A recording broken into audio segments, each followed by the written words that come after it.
नमस्कार दोस्तों। शायद आप लोगों ने ऑलरेडी ये चीज़ नोटिस किया होगा कि मैंने अपने चैनल का नाम बदल दिया है। उसका नाम रख दिया है फ्रीडम एट 40।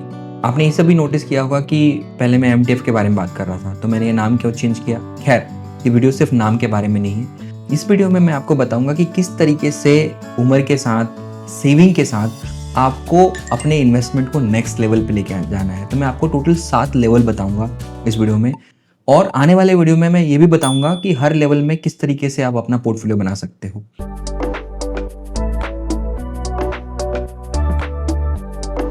बेसिकली ये सब बताने का सिंपल आइडिया ये है कि भाई 40 साल तक अपने को रिटायर होना है। अब रिटायर वर्ड थोड़ा अच्छा नहीं लगता, तो मैंने उसका नाम फ्रीडम रख दिया है। क्योंकि देखिए, एमटीएफ हो या लॉन्ग टर्म इन्वेस्टमेंट हो, चाहे स्मॉल केस हो, चाहे म्यूचुअल फंड हो, सब चीज़ों में इन्वेस्ट करने का मेन जो ऑब्जेक्टिव है वो क्या है? वो है कि भाई मेरे पास इतने पैसे हो जाएं कि मुझे फोर्स्ड लेबर की तरह काम नहीं करना पड़े, मैं उन सब चीज़ों पे काम कर सकूं जिस पे मैं हमेशा काम करना चाहता था। और मैंने जैसे बताया कि वो एक अलग ही लेवल का एक्सपीरियंस होता है। जब आप उस लेवल पहुंचते हो तो आपको पता चलता है कि आप बहुत सारी चीज़ें कर सकते हो। आप खुद के लिए क्यों नहीं कंपनी खड़ा कर सकते हो? आप खुद की कंपनी का आईपीओ क्यों नहीं ला सकते? आप क्यों नहीं, आप भी 100 करोड़, 500 करोड़, 1000 करोड़ के बारे में सोच सकते? जब तक आप जॉब में रहोगे, आपको उतना टाइम ही नहीं मिलेगा कि कुछ आप लॉन्ग टर्म सोच सको, ऐसी कोई चीज़ के बारे में सोच सको जिसके ऊपर आप 10 साल काम कर सको। और जब तक आप ऐसी कोई बड़ी चीज़ के बारे में नहीं सोचोगे, तब तक ज़िंदगी में कोई बड़ा बदलाव नहीं आएगा। सैलरी थोड़ी बहुत बढ़ती रहेगी, प्रमोशन थोड़े बहुत होते रहेंगे, कंपनियाँ चेंज होती रहेंगी, लेकिन कहानी सिर्फ वही रहेगी कि कितना भी कमाओगे, 20 तारीख को पैसे खत्म हो जाएंगे। क्योंकि सैलराइड लोगों का यही वो है। इस बजट में एक थोड़ी सी अच्छी चीज़ हो गई है कि भाई कहीं पर 80,000, कहीं पर 1 लाख रुपए आपको टैक्स कम हो गया है। लेकिन अगर आप 1 लाख रुपए भी पकड़ के चलो, अगर आप 50 लाख रुपए कमा रहे हो, तो इनकम टैक्स की कैलकुलेशन के हिसाब से आपका 1,10,000 रुपए बचेगा, यानी 10,000 रुपए एक्स्ट्रा। अब मुझे बताओ, 10,000 रुपए एक्स्ट्रा बच भी जाए, क्या ज़्यादा फर्क पड़ता है उससे? तो इस वीडियो में मैं आपको वो सारी चीज़ें बताने वाला हूँ, अलग अलग लेवल। पर उससे पहले मैं आपको बहुत इंपॉर्टेंट चीज़ बताने वाला हूँ कि भाई क्यों 40 साल तक आपको प्लान करना है कि भाई मुझे कहीं ना कहीं अपने लिए इतने पैसे कम से कम जोड़ लेना है कि मुझे खर्चों के लिए काम करना नहीं पड़े, मुझे दुखी होकर रोज ऑफिस नहीं जाना पड़े, मुझे प्रेशर में काम करने की जरूरत नहीं पड़े कि अगर काम नहीं करेंगे तो खाएंगे क्या, ईएमआई कहाँ से जाएगी, बच्चों की स्कूल फीस कहाँ जाएगी। ये मजबूरी, ये गधा मजदूरी से आपको निकलना है। अब सबसे पहली बात, बहुत बार लोग ये बोलते हैं कि सर क्या ज़रूरत है, 40 साल में कैसे रिटायर होके बाकी क्या करेंगे, मुझे तो 60 साल तक काम करना है। तो मैं आपको कुछ रियलिटी बता देता हूँ, क्योंकि देखिए मैं सीए हूँ और मैं बहुत जगह, बहुत इंडस्ट्रीज़ में जाता रहता हूँ, लोगों से बात करता रहता हूँ। अभी की सबसे हॉट इंडस्ट्री है एआई, आर्टिफिशियल इंटेलिजेंस। रिसेंटली आपको पता होगा कि चाइना ने एक नया एआई मॉड्यूल या मॉडल इशू किया जिसका नाम है डीप सीक। अब मैं वो सब देखने के बाद, समझने के बाद, मैं उस टेक्नोलॉजी को बहुत नज़दीक से देख पा रहा हूँ और उसका फ्यूचर भी समझ पा रहा हूँ। वो लोग मुझे समझा रहे हैं जो उसके एक्सपर्ट हैं। और उस फ्यूचर को समझने के बाद जो मैं आपको बताने जा रहा हूँ, वो मैं आपको डराने के लिए नहीं बोल रहा हूँ, ये सच्चाई है। तो फ्यूचर ये है कि दोस्तों, कि आने वाले 2 से 3 साल के अंदर वो सारे काम जो रिपीटेटिव थे वो खत्म हो जाएंगे। यानी जो काम करने के लिए आज की डेट में अगर मुझे 50 लोग की जरूरत थी, वो 2 लोग कर देंगे, बाकी 48 लोगों का क्या होगा? तो आज की डेट में पहले लोग ये बोलते थे कि भाई मुझे रिटायर जल्दी होना ताकि मुझे जिंदगी एंजॉय करना है। अभी आपके पास जल्दी प्लान करने के अलावा कोई ऑप्शन ही नहीं है। आप 60 साल तक काम करना चाहते हो, ठीक है, लेकिन आपकी जॉब क्या अगले 5 साल के बाद रहेगी, इसकी कोई गारंटी नहीं है। अब मैं आपको एक एग्जाम्पल के तौर पर समझाता हूँ, जो एग्जाम्पल मुझे एक इन्वेस्टर ने मुझे समझाया और मुझे बहुत अच्छे से समझ में आ गया, तो मैं आपको वो एग्जाम्पल दूंगा इससे पहले कि मैं आपको लेवल्स बताऊं। तो उसने एग्जाम्पल ये दिया कि मान लो आप एक फैक्ट्री के मालिक हो और उस फैक्ट्री में समझो आपके पास 100 लोग काम कर रहे हैं, और आपके पास कोई बंदा आता है कि भाई आप 10 करोड़ खर्चा करो, मैं आपकी फैक्ट्री को पूरा ऑटोमेटेड कर दूंगा और आपको क्या बोलते हैं, 2 लोग वो सब चीजें हैंडल कर लेंगे जो आज 100 लोग लग रहे हैं। तो एज अ फैक्ट्री के मालिक आप क्या करोगे? आप क्या सोचोगे? तो उसका कहना यह था कि 99% वो फैक्ट्री का मालिक 10 करोड़ लोन पर भी लेकर उसको ऑटोमेटेड कर देगा, क्योंकि 100 लोगों से डील करना बहुत तकलीफदेह होता है। लोगों की प्रायोरिटी रोज बदलती रहती है। आज आपकी पैसा हो सकता है, कल आपका फैमिली हो जाएगा। और सबसे बड़ी प्रॉब्लम क्या होती है, एक उम्र के बाद, 35 साल के बाद लोगों के लिए फैमिली ज़्यादा इंपॉर्टेंट हो जाती है, क्योंकि फैमिलीज में बच्चों की एजुकेशन आ जाती है, फिर कुछ ना कुछ प्रॉब्लम्स आते हैं, माँ बाप के कभी तबीयत खराब हो जाती है, कभी गाँव जाना पड़ता है। तो इतना डिस्टर्बेंस आपको आता है कि आप कभी जो है डिपेंड ही नहीं हो पाते उन लोगों पर। तो अगर आपको 10 करोड़, इवन मान लो आपकी सैलरी 10 लाख रुपए भी जा रही हो, फिर भी आप 10 करोड़ रुपए लेके उस फैक्ट्री को ऑटोमेटेड कर दोगे। चलो ठीक है, अगर आप मान लो एक ऐसे फैक्ट्री के मैनेजर, फैक्ट्री के मालिक हो जो जिनको अपने वर्कर से बहुत प्यार है, उनके वर्कर बहुत अच्छे हैं, पर मान के चलो अगर उसके जो दूसरी कंपनी है उसी फील्ड में, उसके जो कॉम्पिटिटर हैं, अगर उन्होंने वो इंडस्ट्री में पहले वो ऑटोमेशन कर दिया और उस ऑटोमेशन की वजह से उनके प्रोडक्ट का प्राइस बहुत कम हो गया, तो क्या उस फैक्ट्री मालिक के पास कोई और ऑप्शन बचेगा? ना चाहते हुए भी उसे ऑटोमेशन करना पड़ेगा। तो उस केस में 98 लोगों का क्या होगा? वो काम करना चाहते हैं लेकिन काम नहीं है। और यही एग्जाम्पल दोस्तों मैं आज की डेट में आईटी इंडस्ट्री के ऊपर देना चाहूंगा, क्योंकि कहीं ना कहीं आज की डेट में पहली चीज अगर कुछ इंपैक्ट होगी तो आईटी इंडस्ट्री इंपैक्ट होगी। बहुत सारे लोगों को बहुत अच्छी सैलरी मिल रही है और उनको ऐसा लगता है कि हर साल 10% 20% इंक्रीज होता रहेगा, जंप मारेंगे, आज 2 लाख है तो 5 साल के बाद 5 लाख हो जाएगा, 10 लाख हो जाएगा। जबकि बहुत सारे लोग ये रियलाइज नहीं कर रहे कि 5 साल के बाद उनका कोर एरिया बचेगा कि नहीं बचेगा। तो आज की डेट में पहले से भी ज्यादा ये जरूरी है कि हम ये प्लान करके चले कि भाई जितनी जल्दी हो सके मेरी जिंदगी, एटलीस्ट मेरा जो फाइनेंशियल है वो मेरे कंट्रोल में आ जाए, ताकि मुझे रोज ये टेंशन नहीं पालना पड़े कि कल मेरी जॉब रहेगी कि नहीं रहेगी।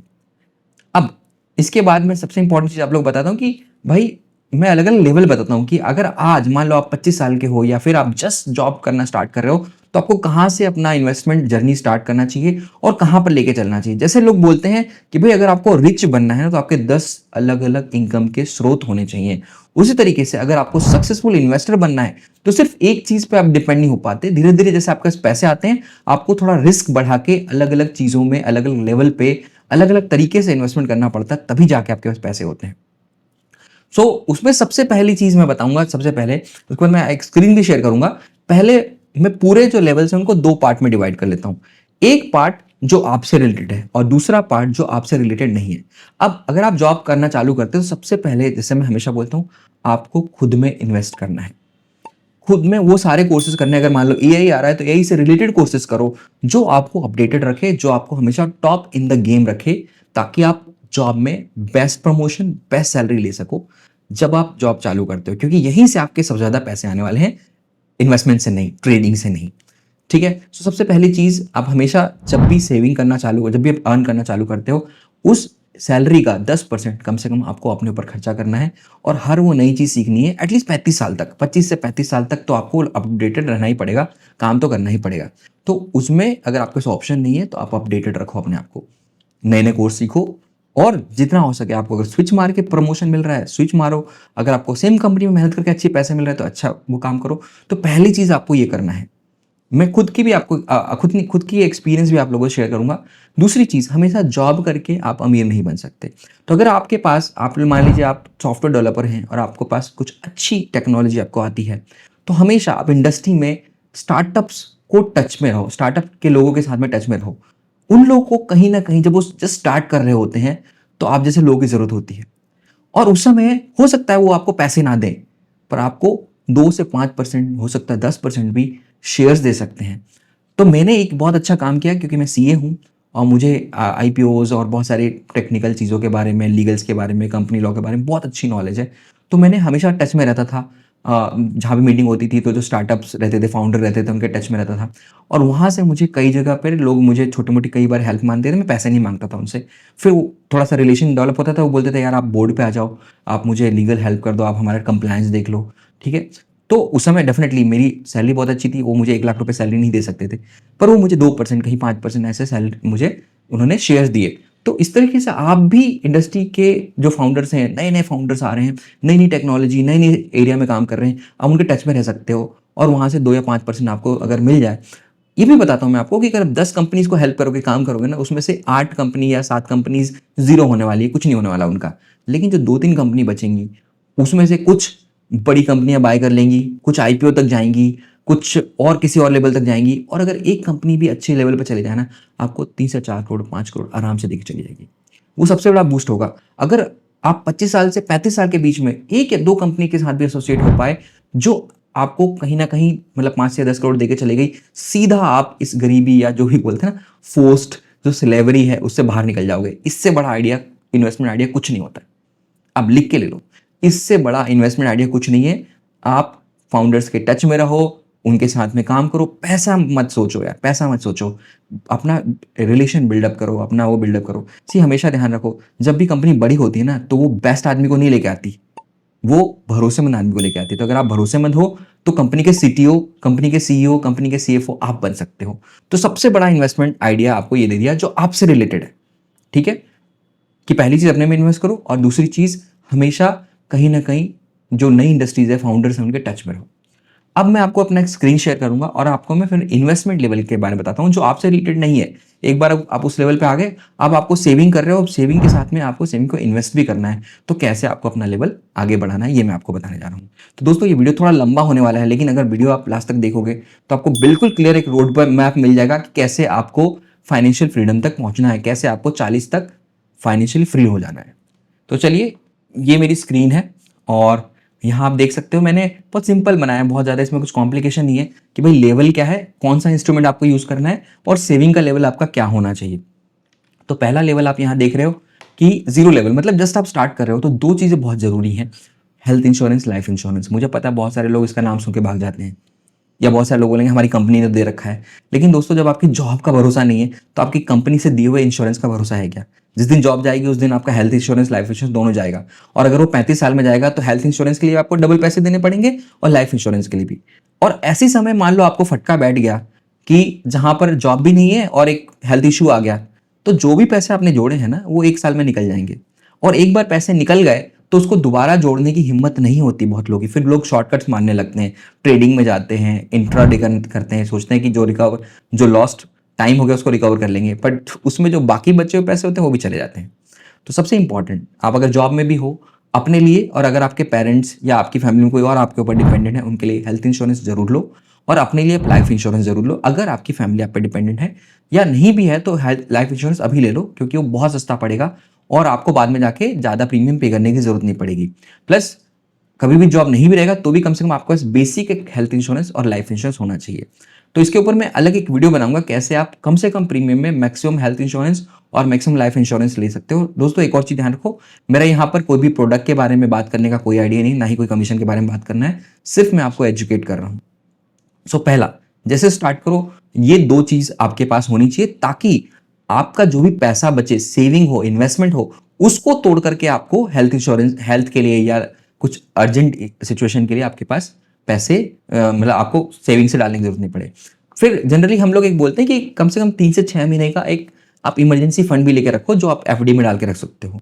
तो उसमें कोई बुराई नहीं है, वो हमेशा रखना चाहिए ताकि आपके, मान लीजिए आपने लॉन्ग टर्म इन्वेस्टमेंट कर दिया म्यूचुअल फंड में और आपका इन्वेस्टमेंट अभी लॉस में चल रहा है और कोई इमरजेंसी आ गई, मान लीजिए 2 लाख रुपए की जरूरत पड़ गई, तो क्या आप म्यूचुअल फंड बेचोगे लॉस में?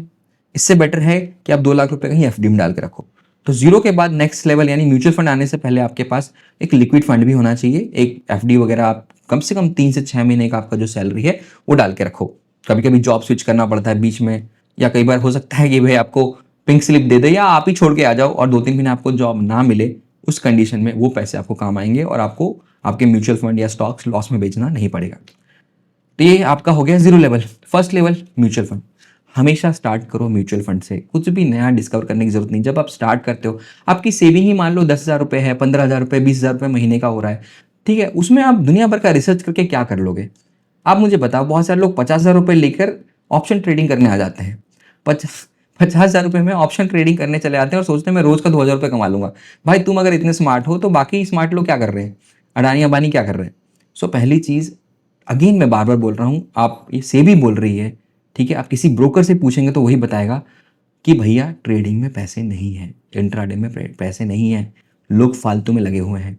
आपके पैसे आपके खुद के करियर में हैं, आपकी एक्सपर्टीज में है, जो भी आप कर रहे हो वहीं पर ध्यान रखो, वहीं से पैसे बनने वाले हैं, ये आपको सिर्फ सपोर्ट करेंगे, ठीक है। सो म्यूचुअल फंड में आपको क्या करना है, बेस्ट SIP 5 बढ़िया म्यूचुअल फंड चूज करो। और आपके पास अगर 10,000 रुपये आ रहे हैं तो 2-2 हज़ार रुपये डाल दो, 20,000 आ रहे हैं तो 4-4 हज़ार रुपये डाल दो, 5 से ज़्यादा आपको जरूरत नहीं है। अगले वीडियो में मैं आपको 5 ऐसे म्यूचुअल फंड चूज करना बताऊंगा, मैं आपको नाम नहीं बताऊंगा, चूज करना बताऊंगा कैसे आपको चूज करना है और कैसे आपको 2-3 साल उसके साथ लगे रहना है, कुछ नहीं करना है। बहुत बार लोग क्या करते हैं, म्यूचुअल फंड स्विच करते रहते हैं, ये अच्छा नहीं है वो करो, नहीं वो सब नहीं करना है। अगर म्यूचुअल फंड आपका एवरेज रिटर्न भी देता है ना, तो आप 3 साल कम से कम उसको स्विच मत करो, आपको बहुत अच्छे रिटर्न मिलेंगे। तो अगले वीडियो में मैं म्यूचुअल फंड के बारे में बताऊंगा आपको, और अपने में बेस्ट 5 म्यूचुअल फंड भी बता दूंगा जिसमें जो आज के डेट में आप उसके बारे में सोच सकते हो। पर अगेन यहाँ पर कोई कमीशन, कोई पैसा, कोई अकाउंट खोलने का कुछ चक्कर नहीं है दोस्तों। मैं सिर्फ आपको अपनी जर्नी के हिसाब से बता रहा हूँ कि भाई कैसे मैंने अपना जो फाइनेंशियल फ्रीडम अचीव किया, और आप लोग भी कर सकते हो। और ये बहुत ही ज़बरदस्त चीज़ है। एक बार आप उस लेवल पे आ जाओगे जहाँ पर आपको पैसे के बारे में सोचना नहीं है, ईएमआई के बारे में नहीं सोचना है, आप खुद फील करोगे कि आप कितने प्रोडक्टिव हो और आप कितनी बड़े बड़े काम कर सकते हो जो आप पहले सोच भी नहीं सकते थे। दूसरी चीज़, उसके बाद स्मॉल केस करके, आप स्मॉल केस म्यूचुअल फंड जैसा ही होता है, बट ये बेसिकली इन्वेस्टमेंट एडवाइजर छोटा पोर्टफोलियो बनाते हैं 10-12 स्टॉक्स का। जनरली म्यूचुअल फंड में आपके 50, 60, 100 स्टॉक्स रहते हैं, इसमें आपके 10-12 स्टॉक होते हैं, बड़े कंसंट्रेटेड पोर्टफोलियो होता है। और वो आप म्यूचुअल फंड के बाद समझो आप 25 साल में हो, आपका समझो 28 साल 29 साल हो गए, थोड़े पैसे म्यूचुअल फंड में अच्छा हो गया, तो नेक्स्ट लेवल आप स्मॉल केस के बारे में सोच सकते हो। स्मॉल केस रिटर्न बहुत अच्छा देते हैं, तो उसके बारे में भी मैं आपको डिटेल में बताऊंगा। स्मॉल केस किस तरीके से काम करता है, किस तरीके से आपको, उसमें भी बहुत सारे पोर्टफोलियो हैं, बहुत सारे फंड मैनेजर हैं, उसमें से भी आपको चूज करना है। दोस्तों एक और चीज़ मैं बताना चाहूँगा कि जहाँ तक हो सके ना, मैं खुद इन्वेस्टमेंट एडवाइस नहीं, खुद अपने लिए इन्वेस्टमेंट नहीं ढूंढने की कोशिश करता हूँ, क्योंकि क्या होता है उससे एक तो मेरा टाइम बहुत जाता है, दूसरी चीज़ ये होती है कि ज़रूरी नहीं कि जो मैं स्टॉक चूज़ करूँ वो मार्केट को बीट करें। अगर कोई बंदा 1,000 रुपये महीना लेके मुझे एक अच्छे स्टॉक्स दे सकता है, तो मैं खुद का दिमाग क्यों खराब करूँ। मैं एनआरआई टैक्सेशन में काम करता हूँ, मुझे आधे घंटे के 5,000 रुपये कंसल्टिंग के मिलते हैं, और ये बंदे अगर महीने भर के 1,000 रुपये मुझे मांगते हैं, तो मैं क्यों उसमें दिमाग करूँ। ये भी सोचने वाली बात है कि मेरी एक्सपर्टीज़ कहाँ है। आपको भी यही सोचने वाली बात है कि आपकी एक्सपर्टीज़ कहाँ है। ज़रूरी नहीं कि हर आदमी स्टॉक मार्केट में एक्सपर्ट हो, तो आप स्मॉल केस में चालू कर सकते हो। उसके बाद तीसरा लेवल जो मैंने चालू किया वो है आईपीओ स्ट्रेटजी। अब आईपीओ में मैंने 3 साल का डेटा बनाया है, वो डेटा मैं आपको दिखाऊंगा कि इस तरीके से अगर आईपीओ में आप इन्वेस्ट करते हो तो आपका पैसा 1 साल में तिगुना हो सकता है। पर उसमें चैलेंज भी है, यही तो मेन आर्ट है जो मैंने सीखी कि किस तरीके से आईपीओ में आप दिमाग लगा के अच्छा पैसा बना सकते हो, लिस्टिंग के पहले भी और लिस्टिंग के बाद भी। बहुत सारे स्टॉक ऐसे होते हैं जो लिस्टिंग में ही डबल हो जाते हैं, पर बहुत सारे स्टॉक ऐसे होते हैं जो लिस्टिंग में अच्छा पैसा नहीं देते लेकिन लॉन्ग टर्म बहुत अच्छा पैसा देते हैं, तो आपको रिसर्च करने की जरूरत होती है। तो वहां पर भी कुछ ऐसे लोग हैं जो आईपीओ के बारे में बहुत अच्छे आइडियाज देते हैं, जो मैं आपको बताऊंगा आने वाले वीडियोज में। तो इस सब 7 लेवल के ऊपर मैं अलग अलग वीडियोज बनाऊंगा, जो आप जरूर देखना। उसके बाद एमटीएफ के बारे में ऑलरेडी मैं बता ही चुका हूँ। अब बहुत सारे लोग बोलेंगे सर आपने तो एमटीएफ के से चालू किया था, आप अभी एमटीएफ के बारे में बात नहीं क्यों नहीं कर रहे, क्या एमटीएफ फेल हो गया है। पहली चीज समझो, एमटीएफ हो, म्यूचुअल फंड हो, स्मॉल केस हो, सबका जो मेन आइडिया है वो है फाइनेंशियल फ्रीडम। एमटीएफ मेरा गोल नहीं है, एमटीएफ उस गोल को अचीव करने का एक तरीका है, एक स्ट्रैटेजी है। वो मैंने ऑलरेडी काफी कुछ बता चुका हूं ऑलरेडी, और आगे भी बताता रहूंगा मैं किस तरीके से मैंने ऑलरेडी, क्योंकि एमटीएफ लॉन्ग टर्म है, उस पर बहुत वीडियो नहीं बना सकते, क्या जरूरत है यार।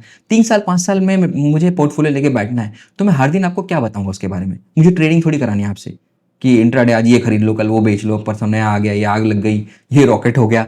वो मुझे फालतूगिरी नहीं करनी, मुझे जिंदगी भी इंजॉय करनी है अपनी, ठीक है। अगर पूरी जिंदगी बैठ के मैं स्टॉक शॉर्ट करूंगा और स्टॉक इन्वेस्ट करूंगा तो पैसे को एंजॉय कब करूंगा, टाइम तो उतना ही है ना। तो एमटीएफ पोर्टफोलियो ऑलरेडी मैं बता चुका हूँ, आगे भी बताता रहूंगा, लेकिन एमटीएफ आपको 4th लेवल पे आना चाहिए, जब आपके पास कम से कम 1-1.5 लाख रुपए महीने का सेव होने लगे, एटलीस्ट 1 लाख सेव होने लगे, तब आप एमटीएफ का एक अलग पोर्टफोलियो बना सकते हो। और एमटीएफ में देते हैं 40-50 लाख रुपए का आप पोर्टफोलियो बना के, और लॉन्ग टर्म में बहुत अच्छे पैसे कमा सकते हो। उसके बाद आता है स्मॉल कैप। बहुत सारे लोग बोलते हैं स्मॉल कैप बहुत रिस्की होता है। देखिए, हर उम्र में हर लेवल पे आपका रिस्क का डिफिनीशन, रिस्क की परिभाषा बदलती रहती है। जब आप स्टार्ट करते हो आपके लिए 10,000 रुपये भी रिस्क होता है, पर जब आप एक लेवल पे पहुंच जाते हो आपके लिए 10 लाख रुपए भी रिस्क नहीं होता है। तो मैं अगर इस लेवल पे पहुंच जाऊं कि मेरे पास समझो 5 करोड़ रुपए हैं, तो मैं 20 लाख रुपए डुबो सकता हूं, उसका रिस्क ले सकता हूं। तो रिस्क की परिभाषा उम्र के साथ, लेवल के साथ बदलती रहती है।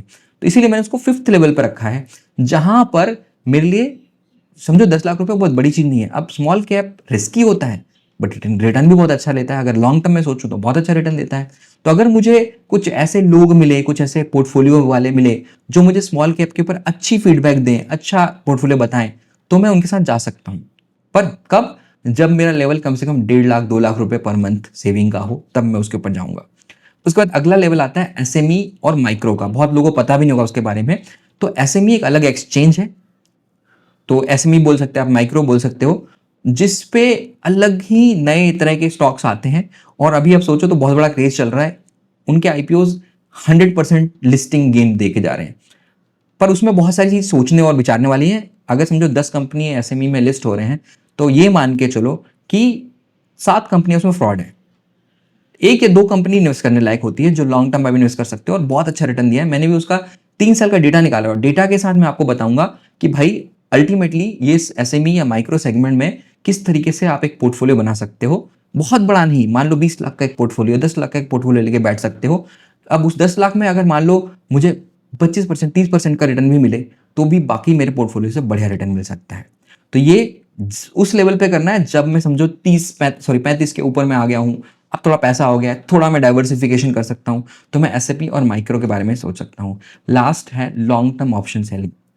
Long term option selling basically बहुत लोगों को लग रहा होगा सर मैं ऑप्शन सेलिंग के बारे में आप क्यों बात कर रहे हो, ठीक है, आप तो ट्रेडिंग वगैरह के खिलाफ हो। See, long term option selling trading नहीं होती है, उसके बारे में मैं अलग एक वीडियो बनाऊंगा और वो उस लेवल पे, जब मेरे लेवल पे आप आ जाओगे मे बी 40 में और मे बी 38 में, जब आपके पास ऑलरेडी एक अच्छा खासा कम से कम 50 लाख या उससे ऊपर का पोर्टफोलियो हो जाएगा, उस पोर्टफोलियो को आप प्लेज करके उसके ऊपर आप लॉन्ग टर्म ऑप्शन सेल कर सकते हो निफ्टी के। अब मैं एक और चीज बताता हूँ, बाद में भी बताऊंगा मैं कि भैया लॉन्ग टर्म ऑप्शन सेलिंग बहुत प्रॉफिटेबल नहीं है, आपको साल में हार्डली 5 से 6% देता है, लेकिन उसकी खूबसूरती ये होती है कि आपके एग्जिस्टिंग पोर्टफोलियो के ऊपर ही आप उसको प्ले कर सकते हो, आपको अलग से कैपिटल लाने की जरूरत नहीं। तो मान के चलो अगर मेरा 50 लाख या 1 करोड़ का पोर्टफोलियो है, उस पर अगर मैं समझो 15% जनरेट कर रहा हूँ और उसके ऊपर मैं लॉन्ग टर्म ऑप्शन बेच करके 5 से 6% जनरेट कर रहा हूँ, तो मेरा रिटर्न 20-21% हो जाता है। तो ये जब मेरे लिए काम करेगा जब मेरे पास एक अच्छा खासा पोर्टफोलियो हो जाएगा। तो इसलिए बोलता हूँ दोस्तों कि जैसे जैसे आप बड़े होते हो, जैसे जैसे आप सेव करते हो, आपका पोर्टफोलियो बड़ा होता है, आप बड़े इन्वेस्टर बनते जाते हो, छोटी आप ज़्यादा रिस्क ले सकते हो और risk return hand by hand जाता है, ये बताने की ज़रूरत नहीं है। बहुत सारे लोग जैसा ही मार्केट में आते हैं सीधा ट्रेडिंग। भाई आपकी अभी चलने की उम्र है, आप उड़ो मत, गिर जाओगे। यहाँ सब ये सब बनाने का रीजन दोस्तों बिल्कुल सिंपल है कि देखिए मेन अपना गोल है कि भाई मुझे एक लेवल के बाद फाइनेंशियली फ्री होना है और उसके ये 7-8 जो भी मैंने तरीके बताए ये उसको अचीव करने के तरीके हैं, टूल्स हैं, ठीक है, ये मेन मीडियम नहीं है।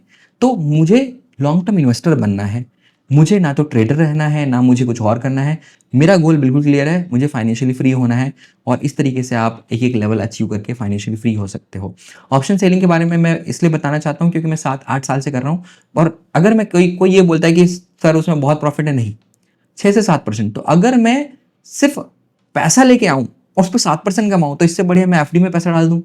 लेकिन अगर मेरा पोर्टफोलियो है उसको प्लेज करके मैं लॉन्ग टर्म मतलब दिसंबर 2025 का, दिसंबर 2026 का, इस तरीके लॉन्ग टर्म बेचना है जिसको आपको रोज एडजस्ट करने की जरूरत भी नहीं होती है और आप थोड़ा सा मार्केट से बहुत दूर बेचते हो और उसको एडजस्ट करने का तरीका होता है, उसको उस पर रिस्क करने का तरीका होता है कि भाई मेरे पास अगर 50 लाख का पोर्टफोलियो है और मान लो मुझे 40 लाख का उसमें मुझे मार्जिन मिलेगा तो मैं 20-30 लाख रुपए ही प्ले करूंगा, मैं बहुत ज़्यादा प्ले नहीं करूंगा। उस पर 2% मिल जाए, 4% मिल जाए, 6 मिल जाए, जो भी मिलेगा ओवर एंड एक्स्ट्रा है।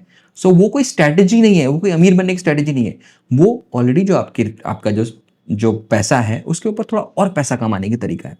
तो इस तरीके से जैसा कहते हैं ना कि अगर आपको रिच बनना है तो आपके पास 8 या 10 सोर्स होने चाहिए अलग अलग इनकम के, उस तरीके से अगर आपको सक्सेसफुल इन्वेस्टर बनना है तो आपके पास अलग अलग स्रोत होने चाहिए इन्वेस्टमेंट करने के लिए। खाली म्यूचुअल फंड भी बहुत अच्छा नहीं है, खाली ट्रेडिंग तो बिल्कुल भी अच्छा नहीं है और बहुत रिस्की भी स्टॉक लेना जरूरत नहीं है। हर चीज को डिवाइड, पोर्टफोलियो को प्रॉपरली अलोकेट करना सबसे इंपॉर्टेंट चीज होती है।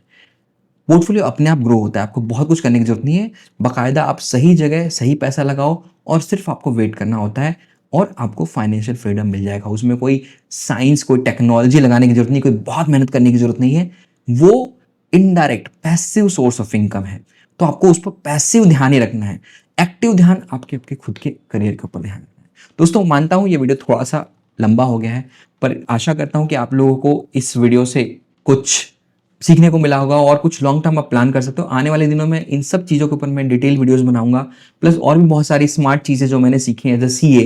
प्लस सीए होने की वजह से क्या होता है, बहुत बार मुझे इंडस्ट्री के लीडर्स के साथ बात करने का मौका मिलता है, बहुत बार मुझे ऐसे लोगों के साथ बात करने का मौका मिलता है जो नई चीज़ें लेके आ रहे हैं, नई टेक्नोलॉजी लेके आ रहे हैं, पायनियर हैं अपने फील्ड में।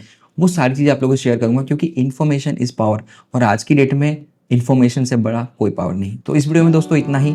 आशा करता हूँ आपको ये वीडियो पसंद आया होगा, पसंद आया तो सब्सक्राइब शेयर जरूर करना और आपके कुछ सवाल हैं, आप फंसे हुए अपने करियर में, कुछ और दिक्कत आपको आ रही है या आपको समझ में नहीं आ रहा है कि भाई कहाँ से स्टार्ट करूँ मेरी इन्वेस्टमेंट जर्नी, या ऑलरेडी बहुत लॉस कर चुका हूँ, अब क्या करना है, कहाँ से स्टार्ट करना है, तो ज़रूर आप कमेंट सेक्शन में अपने क्वेश्चन डालो, मेरे से डिस्कस करो। मेरा सिर्फ एक ही पर्पज़ है ये वीडियो बनाने का, कि जिस तरीके से भगवान ने मुझे हेल्प किया है कि भाई इसी लाइफ में मैं 2 लाइफ यानी एक और लाइफ जी सकूँ।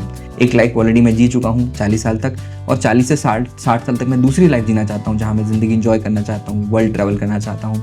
अपने वो सारे पैशन, जैसे कि वीडियो बनाना मुझे अच्छा लगता है, अपनी नॉलेज शेयर करना मुझे अच्छा लगता है, वो सब मैं कर रहा हूँ, वो आप लोग भी कर सको, वो आप लोग भी इंजॉय कर सको। नहीं तो मोस्टली 99% लोग जो लोअर मिडिल क्लास या मिडिल क्लास में जन्म लेते हैं, वो गधे का जन्म लेते हैं और गधे की तरह मर जाते हैं। Sorry for the language, but reality यही है कि अगर आप सिर्फ सैलरी के पीछे पड़े हुए हो और आप सेव नहीं कर पा रहे हो, तो ज़िंदगी में बहुत बदलाव आने वाले नहीं। तो आज के वीडियो बस दोस्तों इतना ही।